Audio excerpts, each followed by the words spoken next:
The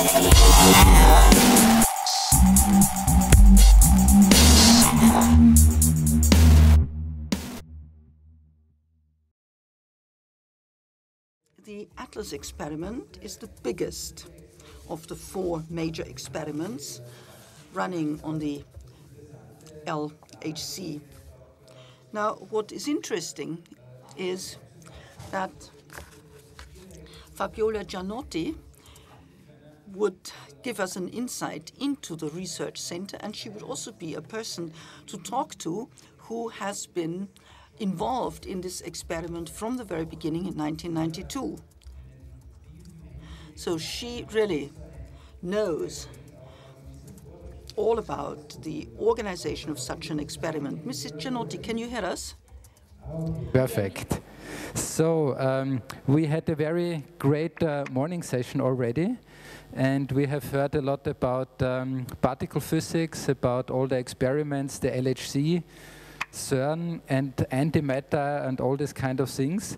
So after this kind of very intense presentation of technical issues, we are very happy that we are now directly connected to you. And I wanted actually to ask you maybe not so much about more technical details, but as a leader of such a big project or as a spokesperson, could you explain us a little bit how is such a project, such a big project, I think more than 3,000 people, scientists from all over the world are collaborating. I mean, how can you manage 3,000 people to work on such a project? So good afternoon, everybody. First of all, I regret that I cannot be with you today. This festival is a very wonderful initiative, and I am myself a strong supporter of the links between research, science, and art. So your question is a very good one. I must say that actually leading an experiment like ATLAS, which consists of 3,000 scientists from 38 countries, 174 different universities and institutions from all over the world, is not only a fantastic scientific adventure, but is also a very nice human experience. Because it's so nice to work with many people with different ideas, different traditions, different culture. And this is particularly good for our young colleagues. Out of these 3,000 physicists, 1,000, so 1/3, are PhD students. So the environment is very lively. Clearly, when you have a collaboration of 3,000 people, you need some organization. However, this organization and this structure have to be light because the essence of research is the initiative, are the ideas of individuals, and so we don't want to suppress, of course, the initiative of people, and so the organization must be there to help run this wonderful and very complex detector and produce physics results, but should also foster the enthusiasm and the ideas of people. How many of these people working on these projects are actually already full-trained scientists, and how many are students or doctorate candidates? Yeah, so about 1/3 of these 3,000, so 1,000 people are PhD students, so are people who either start their career in science, or they already had a couple of years of activities and they are terminating their thesis. So 1/3 of the collaboration is actually made of young people, and this is very nice also, not only because of their enthusiasm, but because these young people, I must say, are very good. They are extremely competent because they are, the schools, the physics schools all over the world are very good, and so they really do excellent work, and they are the driving force of the experiment. And of course, one question is almost obvious, since you are one of the very few women in this field of research and science, and you are on a very responsible position. I think you also have been already nominated to be one of the 100 top most influential women in science and medicine today. How many women are working in CERN or at the ATLAS experiment? Well, I can tell you that in the Atlas experiment, about 20% are women, so about 600 women. And there are a couple of nice things. First of all, this percentage increases. The average is 20%, but the percentage increases in the younger generation. So we find more and more women in the younger generation, which is, of course, good because it testifies to the richness of our field now and its neutrality gender-wise at the level of initial career. But also in Atlas we have several women who really bring very important responsibility position, not only myself but in the executive board, which is the body which really takes the most important strategic decisions. There are 3 or 4 women out of 20 members. So I think it's a very good situation. So there is another point that makes you maybe a little bit different to many of your colleagues, because I know from your biography that you also have a very good education as a piano player. So you're a musician. You could have made the decision to rather go to make a big career in the concert halls of this world. Why did you choose to go to the science instead of the arts? It's a good question, and I must tell you, I must confess that I've been thinking a lot when I had to choose between the two.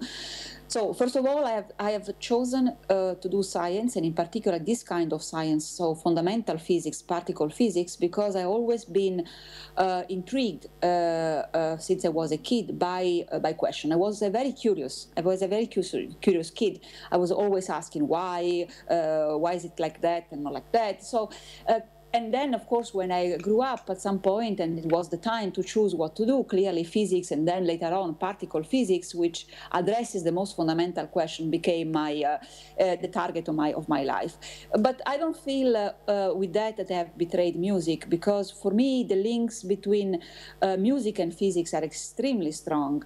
There are, great scientists, much greater than me, of course, who have also been great musicians.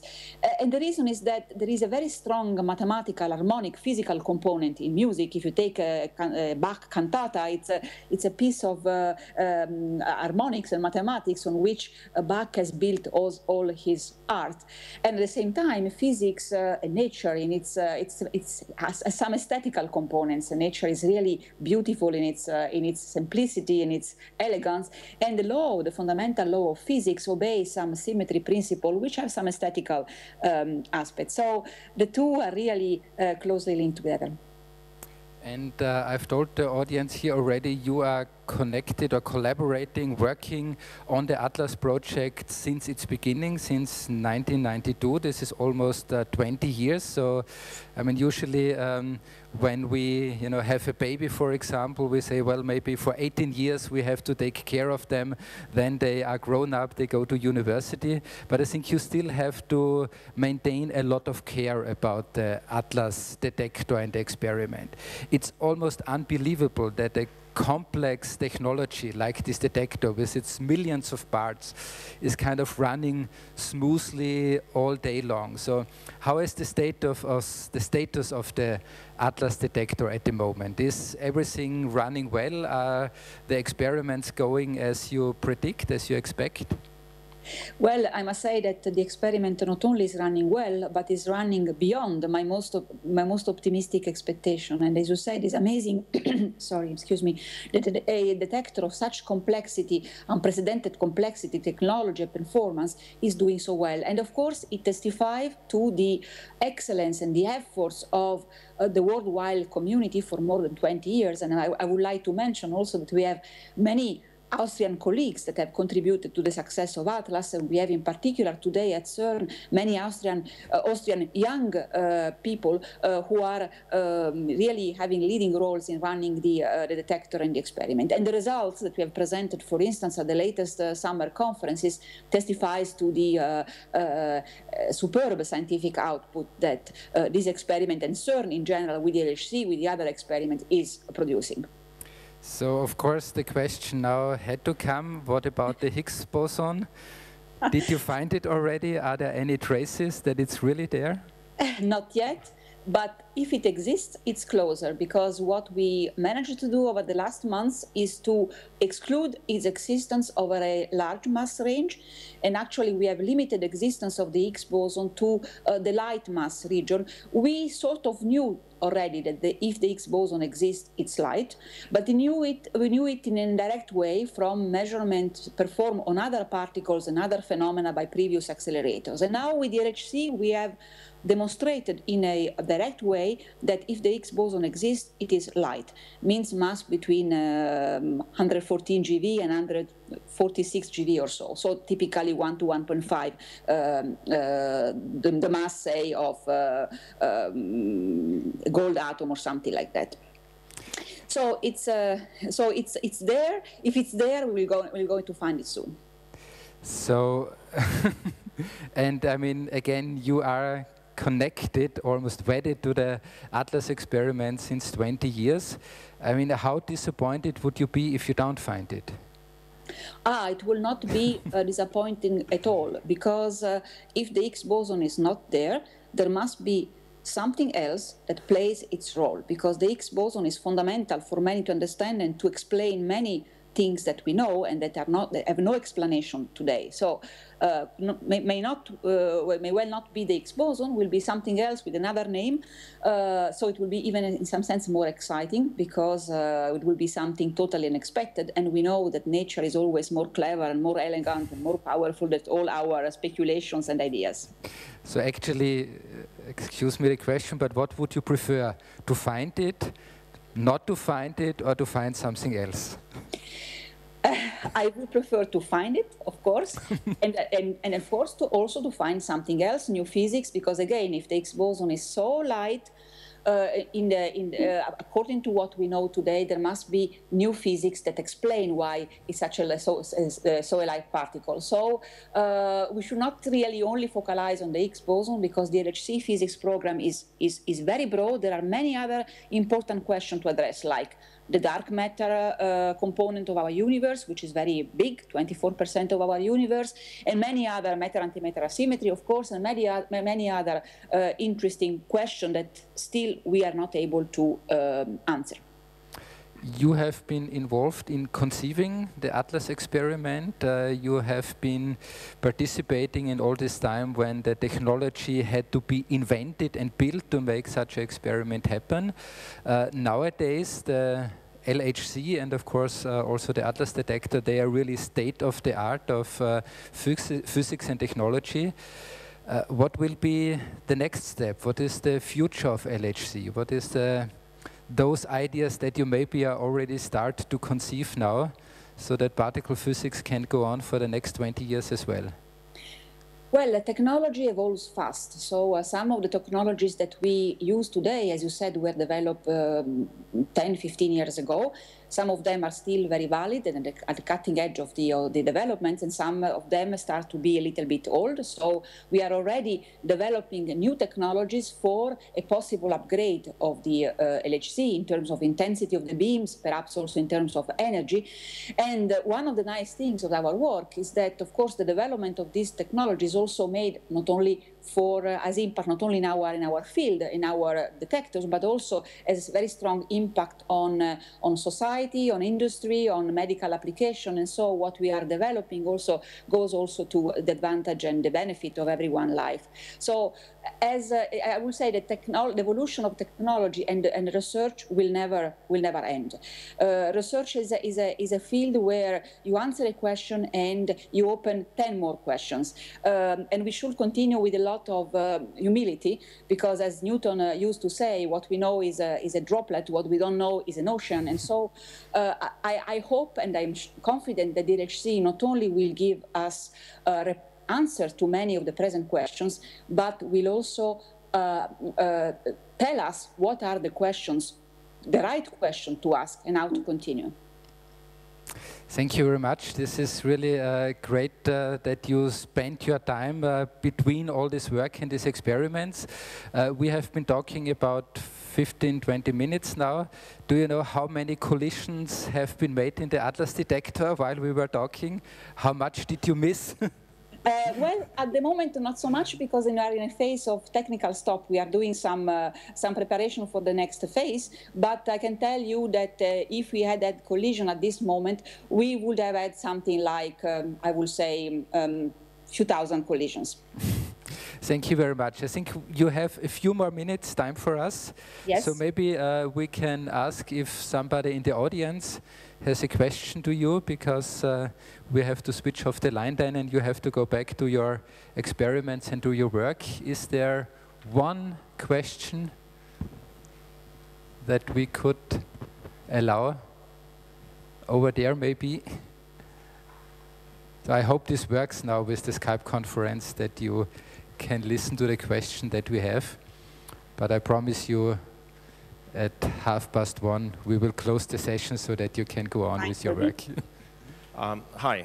All of the media attention is focused on the Higgs, but I've heard the initial supersymmetry searches are negative. And all the theorists, of course, want to see it for the grand unified theories. So what's left for it to hide in? How damning is this? How many theories have been discounted by the work you've done? How much is left to see where supersymmetry may hide? Okay, so it's a very good question, of course.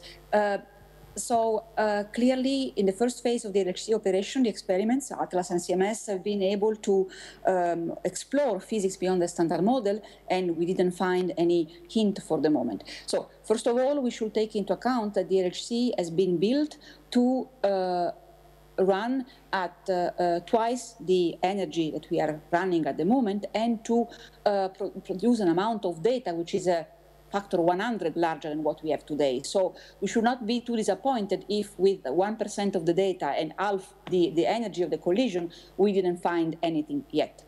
I think supersymmetry, which is a very motivated theory, is not yet excluded from what we have observed until now. The fact that we didn't observe anything, there is still room for it. But again, as I was saying before, supersymmetry is our way of one of our ways that we have developed, one of the ways we have developed to address some of the questions that we don't know today. But again, we don't know if it is the right answer to the questions. Perhaps nature has chosen something else. So, and again, the surprise will be the best possible outcome for a researcher like myself. Yeah, so thank you very much for your time and your contribution to our conference. I hope you will find the time, some time, to join us here in person and to also see our little artistic research activities that we are doing. And thanks again for joining us. Thanks to you for this nice chat.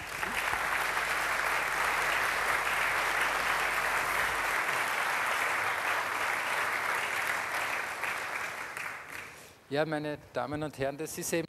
Well, ladies and gentlemen, I think it's fantastic, and I found that whenever you ask a CERN staff person, would you like to find the Higgs particle or not, then they sort of have a gleam in their eyes saying it would be even more exciting if we didn't find it, because this would open up new perspectives in physics and research. And I think this is one of the reasons why it is so exciting, also for artists, to enter into a more intensive exchange with scientists, with the scientific world, the research that is being done there. Art and science, I think, have one thing in common. They have the same origin, the insatiable search of man for new discoveries. I think it's unthinkable that humankind would not engage in art or science, no matter whether we have the opportunities of CERN, LHC, or whether we have small groups working in smaller laboratories. There's always this wonderful human dimension of curiosity. It's 1:30 sharp. I've really tried to keep up with the precision of the first session. You are now kindly invited to meet with the speakers in the restaurant. We have prepared a table. I hope it's big enough, and I hope our speakers have time and are willing to spend lunch with us.